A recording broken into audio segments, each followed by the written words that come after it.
চিরায়ত সাহিত্যে আপনাদের সবাইকে স্বাগতম। আশা করি সবাই ভালো আছেন। আজ আমরা আপনাদের জন্য নিয়ে এসেছি পল্লীকবি জসীমউদ্দীন সংকলিত বাঙালির হাসির গল্প থেকে 4টি গল্প। আমাদের প্রথম গল্প সত্যিকারের আলসে, দ্বিতীয় গল্প ঠেলাঠেলির ঘর, তৃতীয় গল্প দিগ্বিজয়ী পণ্ডিত, চতুর্থ গল্প 3 মুসাফির। তো চলুন শুরু করা যাক পল্লীকবি জসীমউদ্দীন সংকলিত বাঙালির হাসির গল্প সত্যিকারের আলসে। আগেকার দিনের রাজা বাদশাদের নানা রকমের অদ্ভুত খেয়াল থাকিত। এখনকার মতো দেশের অর্থ ব্যয় করিতে তাহাদের কারো কাছে কোনো জবাবদিহি করিতে হইত না, তাই খেয়াল খুশি মতো তাহারা টাকা পয়সা খরচ করিতেন। এখনকার রাজারা কিন্তু এরূপ পারে না।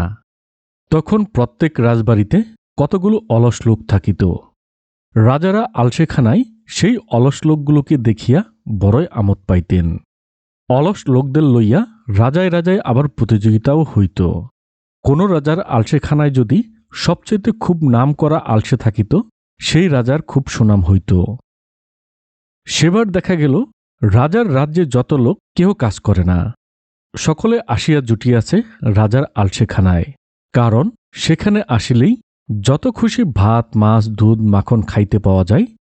কে আর কাজ করে? রাজা মুশকিলে পড়িলেন। তিনি মন্ত্রীকে জিজ্ঞাসা করিলেন, দেখো রে মন্ত্রী, আমার রাজ্যে কেহই কাজ করে না, সকলেই আলসেখানায় আসিয়া জুটিয়াছে। অলসদের খাওয়াইতে খাওয়াইতেই রাজস্বের সব টাকা যায়। তুমি ইহার কোনো উপায় বলিতে পারো? মন্ত্রী হাত জোর করিয়া কহিলেন, মহারাজ, কোনো চিন্তা করিবেন না, আমি ইহার প্রতিকার করিতেছি। সেদিন দুপুরবেলা রাজার আলসেখানায় সকল অলস ব্যক্তি বিছানায় গড়াগড়ি যাইতেছে। এমন সময় মন্ত্রীর আদেশে আলসেখানার ঘরে আগুন দেয়া হইল। আগুনের আঁচ পাইয়া একে একে সকল আলসেই পালাইয়া গেল। কিন্তু 2 জন আলসে যেমন শুইয়াছিল তেমনই শুইয়া রহিল। আগুন যখন তাহাদের মাথার উপর আসিয়াছে, তখন একজন আলসে গা মুড়ি দিয়া দ্বিতীয় আলসেকে বলিল, কত রবি জলে রে? দ্বিতীয় অলস ব্যক্তি যেমন শুইয়াছিল তেমনিভাবে শুইয়া উত্তর করিল, কেবা আখি মেলে রে।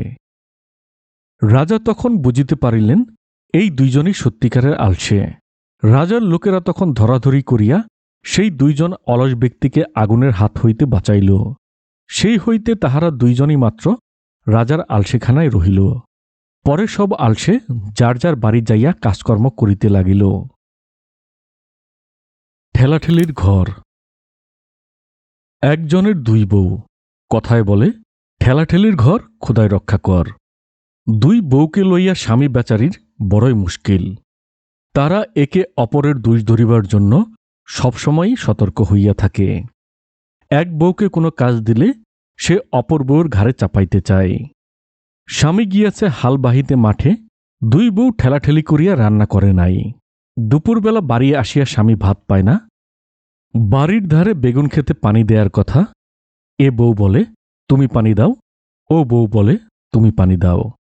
মাঝখান দিয়ে বেগুন খেতে পানি না দেওয়াতে একদিনের রোদেই চারা গাছগুলো শুকাইয়া যায়। অনেক ভাবিয়া চিন্তিয়া স্বামী বউদের যার যার কাজ ভাগ করিয়া দিল। আর একদিন অন্তর অন্তর এক একজনকে রান্না করিতে বলিল। আজ বড় বউর রান্নার পালা। ছোট তাকে তাকে আছে। যেই বড় বউ একটু ওদিকে গিয়াছে, অমনি ছোট বউ আসিয়া তরকারির হাঁড়িতে অনেকখানি নুন ঢালিয়া দিয়া গেল। খাইবার সময় নুনের জন্য কেহই খাইতে পারিল না। বড় বউয়ের বদনাম হইল, কিন্তু সে বুঝিতে পারিল ইহা কার কাজ। পরের দিন ছোট বউয়ের রান্নার পালা। কাল বড় বউয়ের রান্নার বদনাম হইয়াছে। আজ ছোট বউ এমন করিয়া রান্না করিবে যে বাড়ির লোক খাইয়া ধন্য ধন্য করিবে। কত সুন্দর করিয়া বাটন বাটিয়া এটা ওটা মশলা দিয়া ছোট বউ অতি পরিপাটি করিয়া রান্না করিতেছে। যেই ছোট বউ একটু ওদিক গিয়াছে, অমনি বড় বউ আসিয়া তরকারির মধ্যে অনেকখানি গুঁড়ামরিচ ফেলিয়া দিয়া চলিয়া গেল। ঝোলের জন্য সেদিন কেহই খাইতে পারিল না। বাড়ির সকলে ছোট বউয়ের রান্না লইয়া সিসি করিতে লাগিল। এমনি আজ তরকারিতে ঝাল বেশি, কাল নুন বেশি, পরশু হলুদ বেশি। স্বামী বেচারা বড়ই মুশকিলে পড়িল। কিছুতেই ধরিতে পারে না কে এমন কাজ করে। সেদিন রান্না করিয়াছিল ছোট বউ, তরকারিতে এত নুন হইয়াছে যে মুখে দেওয়াও যায় না। কিন্তু স্বামী একটু চালাকি করিল। সে খাইতে খাইতে বলিল, আজ যে তরকারিতে মোটেই নুন পড়ে নাই, এমন নুন ছাড়া তরকারি কি খাওয়া যায়? তখন বড় বউ বলিল, ও তো এক্কেবারেই নুন দিয়েছিল না, আমি আড়াল থাকিয়া সামান্য একটু ফেলিয়া দিয়াছিলাম, তাই খাইতে পারিলে, নাইলে আজ তোমার খাওয়াই হইত না। তখন স্বামী বড় বউয়ের চুলের মুঠি ধরিয়া মারিল এক কিল। তবে রে শয়তানি, তুই লুকাইয়া তরকারিতে নুন দিয়েছিলি? তারপর ছোট বউকেও ধমকাইয়া বলিল, আমি সমস্তই বুঝিতে পারিয়াছি। তোরা একে অপরের ঘাড়ে দোষ চাপাইতে একে অপরের তরকারিতে নুন ফেলিয়া দিস, ঝাল ফেলিয়া দিস। এরপর যদি কারো রান্নায় নুন ঝাল বেশি হয়, তবে দুজনেরই চুলের মুঠি ধরিয়া এমনভাবে মারিব। সেই দিন হইতেই দুই বউ ভালোমতো রান্না করিতে লাগিল। দিগ্বিজয়ী পণ্ডিত। এক দিগ্বিজয়ী পণ্ডিত, মহাপণ্ডিত, অনুস্বর বিসর্গ ভরা বড় বড় কথা তার মগজের মধ্যে গিজগিজ করিতেছে। সেই পণ্ডিত যে কোনো দেশেই যান, সেই দেশের পণ্ডিতদের তর্ক করিতে ডাকেন। তার তর্কের শর্ত এই যে তার সঙ্গে হারিবে, পণ্ডিত মহাশয় তার টিকি কাটিয়া লইবেন, আর পণ্ডিত মহাশয় যদি হারেন, তবে যে তাকে হারাইবে সে তার টিকি কাটিয়া লইবে। কাশী, কাঞ্চি, কনৌজ সমস্ত দেশের পণ্ডিত সমাজকে হারাইয়া তাহাদের মাথা টিকিশূন্য করিয়া অবশেষে পণ্ডিত মহাশয় নবদ্বীপে আসিলেন। সেখানে বহু বড় বড় পণ্ডিত ছিল, তাহার সঙ্গে তর্কে হারিয়া সকলেরই টিকি কাটা গেল। এই সমস্ত দেশ জয় করিয়া তিনি নিজের দেশে ফিরিতেছেন। এমন সময় খবর পাইলেন, পূর্ববঙ্গে বিক্রমপুর নামে একটা গ্রাম আছে। সেখানে অনেক বড় বড় পণ্ডিত, তাহাদের না হারাইতে পারিলে তাহার দিগ্বিজয় সম্পূর্ণ হইবে না। নবদ্বীপ হইতে নৌকায় করিয়া শিষ্য সেবকের সঙ্গে পণ্ডিত মহাশয় বিক্রমপুর রওনা হইলেন। তাহার আগে পিছে ৮-১০ খানা নৌকা ভরা টিকি বুঝাই করা। এতদিন যেখানে যত পণ্ডিতের টিকি কাটিয়াছেন, সমস্ত বস্তায় পুরিয়া আনিয়াছেন। ২-৩ খানা নৌকায় পণ্ডিতের শিষ্যরা বসিয়া বসিয়া বিক্রমপুরের পণ্ডিতদের টিকি কাটিবার আশায় কাচিতে ধার দিতেছে। ঘচং ঘচং, ঘচং ঘচং। এই দিগ্বিজয়ী পণ্ডিতের নৌকা যখন বিক্রমপুরের ঘাটে আসিয়া ভিড়িল, তখন সেখানকার পণ্ডিত সমাজের মধ্যে হায় হায় রব পড়িয়া গেল। বিক্রমপুরের পণ্ডিতদের বড় বড় টিকি, কারো ১০ হাতি টিকি, কারো ২০ হাতি টিকি, কারো বা ৪০ হাতি টিকি। সেই দিগ্বিজয়ী পণ্ডিতের সঙ্গে তাহাদের একে একে তর্ক আরম্ভ হইল। প্রথমে ১০ হাতি পণ্ডিতের টিকি কাটা গেল, তারপর ২০ হাতি, তারপর ৩০ হাতি, তারপর ৪০ হাতি পণ্ডিতের পালা। ৪০ হাতি পণ্ডিত টিকিতে ভালোমতো সরষার তেল মালিশ করিয়া সেই দিগ্বিজয়ীর সঙ্গে তর্কযুদ্ধে আগমন করিলেন। কিন্তু দিগ্বিজয়ী পণ্ডিতের একটি প্রশ্নের উত্তরও দিতে পারিলেন না। তখন পণ্ডিতের শিষ্যরা কাছে আগাইয়া ঘচং ঘচং করিয়া সেই ৪০ হাতি পণ্ডিতের টিকি কাটিতে প্রস্তুত হইল। পণ্ডিত অনেক কাকুতি মিনতি করিয়া বলিলেন, তোমরা আজকের দিনটা সবুর কর, কালকে আমার টিকি কাটিও। আজ ৮০ বছর ধরিয়া কত সরষের তেল মালিশ করিয়া এই টিকি বড় করিয়াছি। নিমন্ত্রণ সভায় কত রসগোল্লা সন্দেশ এই টিকির সঙ্গে বাঁধিয়া বাড়ি লইয়া আসিয়াছি। আজকের রাতটা টিকিটাকে ভালোমতো যত্ন করিয়া লই, কাটিতে হয় তো কাল কাটিও। দিগ্বিজয়ী পণ্ডিতের শিষ্যরা এই কথায় রাজি হইল। ৪০ হাতি পণ্ডিত বাড়ি আসিয়া আপনজনদের কাছে তাহার পরাজয়ের সকল কথা বলিলেন। বাড়ির সকলে মিলিয়া পণ্ডিতের এই ৪০ হাতি টিকি ধরিয়া সুর করিয়া কাঁদিতে লাগিল। কাল সকালে এই টিকি কাটা যাইবে, ইহাতে পণ্ডিত মহাশয়ের যে কি ক্ষতি হইবে। দেশের নিয়ম ছিল, প্রত্যেক নিমন্ত্রণে ভুরিভোজনের পরে যে পণ্ডিতের যত হাত টিকি, সে ততটা করিয়া সন্দেশ, রসগোল্লা আর পান্তুয়া লইয়া বাড়ি আসিতে পারিবে। কাল যদি এই টিকি কাটা যায়, তবে নিমন্ত্রণ বাড়ি হইতে ভবিষ্যতে আর কোনো কিছুই আসিবে না। পণ্ডিতের বউ বিনাইয়া বিনাইয়া কান্দে, পণ্ডিতের ছেলেমেয়েরা হাউমাউ করিয়া কান্দে। বাড়িতে ছিল এক নমশূদ্র চাকর। সে আসিয়া জিজ্ঞাসা করিল, আপনারা এরূপ কান্নাকাটি করিতেছেন কেন? পণ্ডিত মহাশয় তার সকল দুঃখের কাহিনী বর্ণনা করিয়া বলিলেন, কাল হইতে আমি আর তোমাদের রাখিতে পারিব না। টিকি যদি কাটা যায়, আমার আর আয় থাকিবে না। কি করিয়া তোমাকে বেতন দেব? নমশূদ্র চাকরটি সমস্ত শুনিয়া বলিল, আপনি যদি অনুমতি দেন, আমি একবার এই দিগ্বিজয়ী পণ্ডিতের সঙ্গে বিচার করিয়া আসিতে পারি। আপনি শুধু আপনার পৈতার গাছা আমাকে দেন। পণ্ডিত মহাশয় দীর্ঘ নিঃশ্বাস লইয়া বলিলেন, এত বড় বড় পণ্ডিত হারিয়া আসিল, আর তুমি যাইবে তাহার সঙ্গে তর্ক করিতে? চাকরটি বলিল, আপনি আমাকে শুধু এক গাছা পৈতে দেন। আমি হারলে তো আমার কোনো ক্ষতি নাই, যদি জিতি তাহলে সকলেরই ভালো। পণ্ডিতের বউ বলিলেন, দাও এক গাছা পৈতা, পচা শামুকেরও তো পা কাটে, দেখি ও কি করে। পরের দিন সকালবেলা পৈতা গলায় ঝুলাইয়া চান্দিতে পাট দিয়া হাত 50 একটি নকল টিকি লাগাইয়া তাহাতে হাড়ি পাতিলের কালি লাগাইয়া চাকরটি দিগ্বিজয়ী পণ্ডিতের সামনে যাইয়া উপস্থিত হইল।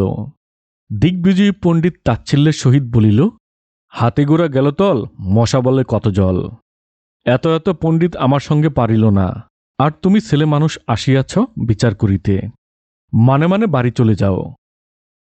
চাকর বলিল, অল্প বয়স বলিয়া হেলা করিবেন না। এতটুকু আগুনের ফুলকিতেও সারা গ্রাম পুড়িয়া যায়, এতটুকু কাটা ফুটিলেও হাতেও পা পিছড়াইয়া পড়িয়া যায়, এতটুকু বড়শি দিয়াও কত বড় বড় মাছ ধরিয়া আনা যায়। দিগ্বিজয়ী বলিলেন, ছোকরা, তুমি তো ঢোপ হইয়া উঠিয়াছ, আচ্ছা আমাকে প্রশ্ন কর। ছোকরা চাকর বলিল, আপনি আগে আমাকে প্রশ্ন করুন। দিগ্বিজয়ী পণ্ডিত তখন প্রশ্ন করিলেন, বলতো তোমার কত চাটাই? চাকরটি পাল্টা জবাব দিয়া বলিল, আপনার কত চাটাই আগে তাই বলুন। দিগ্বিজয়ী উত্তর করিল, আমার 100 চাটাই। চাকর বলিল, আমার 500 চাটাই। দিগ্বিজয়ী তখন 100 চাটাইয়ের উপর বসিলেন। চাকর তখন বসিল তার চাইতে উঁচু জায়গায় 500 চাটাইয়ের উপর। দিগ্বিজয়ী এবার চাকরকে জিজ্ঞাসা করিলেন, আমাকে প্রশ্ন কর। চাকর বলিল, আপনি আগে আমাকে প্রশ্ন করুন। দিগ্বিজয়ী উত্তর করিল, বলতো লাউয়া ফলং মানে কি? চাকর তখন 500 চাটাইয়ের উপর হইতে লাফ দিয়া পড়িয়া দিগ্বিজয়ীর টিকি ধরিয়া বলিল, আরে মূর্খ, আগে লাউ ফলং কিরে? প্রথমে বীজ রূপন্তি, তারপর অঙ্কুরত হইতি, তারপর অঙ্কুর হইতে গাছ হন্তি, গাছ জংলা বান্তি, গাছ ফলন্তি, তারপর তো লাউ ফলন্তি। অর্থ কিনা, প্রথমে বীজ রোপণ করিতে হইবে, তারপর বীজ হইতে অঙ্কুর হইবে, তাহা হইতে গাছ, গাছ হইতে আবার জংলা বাহির হইবে, তাহাতেই ফুল ধরিবে, এই ফুল হইতেই লাউ ধরিবে। এত বড় দিগ্বিজয়ী পণ্ডিত ছোকরা চাকরের কাছে হারিয়া গেল। ছোকরা তখন তার টিকি কাটিয়া লাফাইতে লাফাইতে বাড়ি আসিল। পরের দিন বিক্রমপুরে সকলে মিলিয়া দিগ্বিজয়ী পণ্ডিতের সেই টিকির গাছা লইয়া রাস্তায় রাস্তায় নগর সংকীর্তন করিয়া বেড়াইল। টিকিশূন্য দিগ্বিজয়ী পণ্ডিত লজ্জায় দেশে ফিরিয়া গেল। 3 মুসাফির। আগেকার দিনে একদল লোক দেশে দেশে মুসাফিরি করিয়া বেড়াইত। নানা জায়গায় ঘুরিয়া তাহারা সকল দেশের রাজনীতি জানিয়া পুস্তক লিখিত। তাহাদের মধ্যে হিন্দু, মুসলমান, খ্রিস্টান, ইহুদি সকলেই থাকিত। ভিন্ন জাত বলিয়া কেহ কাহকে অবহেলা করিত না। এমনই 3 জন মুসাফির বিদেশে ভ্রমণে বাহির হইয়াছে, এক ইহুদি, এক খ্রিস্টান আর এক মুসলমান। সেদিন তাহারা ঘুরিতে ঘুরিতে এক নতুন দেশে আসিয়া উপস্থিত হইল। পথ চলিয়া তাহারা যেমনই হয়রান তেমনই ক্ষুধায় কাতর। কিন্তু অনেক রাত্র হইয়াছে, গৃহস্থেরা সকলের ঘরদোর বন্ধ করিয়া ঘুমাইয়া পড়িয়াছে। না পাইল তাহারা আহার, না পাইল থাকিবার জায়গা। একটা বটগাছের তলায় কম্বল বিছাইয়া তাহারা শুইবার জায়গা করিল। এমন সময় একটা লোক সামান্য কিছু মিঠাই আনিয়া তাহাদের উপহার দিল। 3 জনেরই এত ক্ষুধা পাইয়াছিল যে এই সামান্য মিঠাই ভাগ করিয়া খাইলে তাহাদের কাহারও পেট ভরিবে না। ক্ষুধার সময় সামান্য কিছু খাইলে ক্ষুধা আরও বাড়ে। তাই তাহাদের মধ্যে একজন বলিল, এসো ভাই, আমরা সকলেই ঘুমাইয়া পড়ি। ঘুমাইয়া ঘুমাইয়া যে সবচেয়ে ভালো স্বপ্ন দেখিবে সেই মিঠাই খাইবে। এই কথা সকলেই মানিয়া লইল। তাহারা যার যার বিছানায় যাইয়া শুইয়া ঘুমাইয়া পড়িল। তখন ছিল রমজান মাস। শেষ রাত্রে মুসলমান মুসাফির সেহেরি খাওয়ার ঘোষণা শুনিয়া জাগিয়া উঠিল।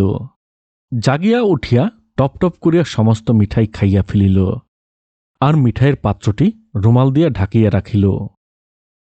ইহার মধ্যে ভোর হইয়াছে, খ্রিস্টান আর ইহুদিও আড়মোড়া দিয়া জাগিয়া উঠিল। তখন তাহারা একে অপরকে জিজ্ঞাসা করিতে লাগিল, কে কেমন স্বপ্ন দেখিয়াছে।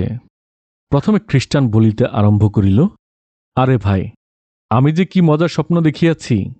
ইহুদি আগাইয়া আসিয়া বলিল, কি দেখিয়াছিস ভাই? খ্রিস্টান বলিতে লাগিল, দেখিলাম আমি যেন আকাশে উড়িতে উড়িতে সেই চৌঠা আসমানের উপরে যাইয়া দাঁড়াইলাম, যেখানে ঈসা নবী আমার হাতটি ধরিয়া কতই না কথা বলিলেন। ইহুদি বলিল, আমি ভাই আরও ভালো স্বপ্ন দেখিয়াছি। কোথাকার একটা ময়ূর আসিয়া আমাকে তাহার পাখনায় বসাইয়া উড়িয়া গেল, তারপর নানা দেশ ঘুরাইয়া আমাকে সেই কোহেতুর পাহাড়ে আনিয়া পৌঁছাইয়া দিয়া গেল। সেখানে দাঁড়াইয়া আমি আল্লাহর সঙ্গে কথা বলিলাম। তারপর মুসলমান মুসাফিরকে জিজ্ঞাসা করিল, এবার তোমার স্বপ্ন বলো ভাই। মিঠাই খাওয়ার একটা লম্বা ঢেকুর তুলিয়া এবার মুসলমান মুসাফির বলিতে আরম্ভ করিল, আমার স্বপ্নটা ভাই বড়ই খারাপ। ইহুদি আর খ্রিস্টান খুশি হইয়া জিজ্ঞাসা করিল, বলিয়াই ফেল না ভাই, কেমন স্বপ্ন দেখলে? মুসলমান কহিল, ভাই, আমি দেখিলাম কোথাকার এক ভীষণ দৈত্য আসিয়া আমার ঘাড়ে ধরিয়া বলিল, জলদি মিঠাই খাইয়া ফেল, নতবা তোকে গলা টিপিয়া মারিব। আমি আর কি করিব, তাড়াতাড়ি সবটা মিঠাই খাইয়া ফেলিলাম। এই বলিয়া রুমালের ঢাকনি সরাইয়া মিঠাই এর খালি পাত্র দেখাইয়া দিল। ইহুদি আর খ্রিস্টান তখন এক বাক্যে জিজ্ঞাসা করিল, তুমি ভাই আমাদের ডাকিলে না কেন? আমরা উঠিয়া দৈত্যটাকে তাড়াইয়া দিতাম। মুসলমান বলিল, ডাকি আর কম দিলাম ভাই, কত জোরে জোরে তোমাদের ডাকলাম। তারা দুইজন জিজ্ঞাসা করিল, কিন্তু আমরা তো নিকটেই ছিলাম, তবে শুনলাম না কেন? মুসলমান বলিল, কি করিয়া শুনিবে ভাই? তোমাদের একজন রহিল সেই চৌঠা আসমানের উপর, আরেকজন রহিলা সেই অদূরে কোহেতুক পাহাড়ের উপর। আমার ডাক অত দূরে যাইবে কি করিয়া? ধন্যবাদ। এই ছিল আমাদের আজকের গল্পগুলো। আশা করি গল্পগুলো ভালো লেগেছে। যদি গল্পগুলো ভালো লাগে তবে আমাদের চ্যানেল চিরায়ত সাহিত্যকে লাইক, কমেন্টস ও সাবস্ক্রাইব করে অবশ্যই আমাদের পাশে থাকবেন।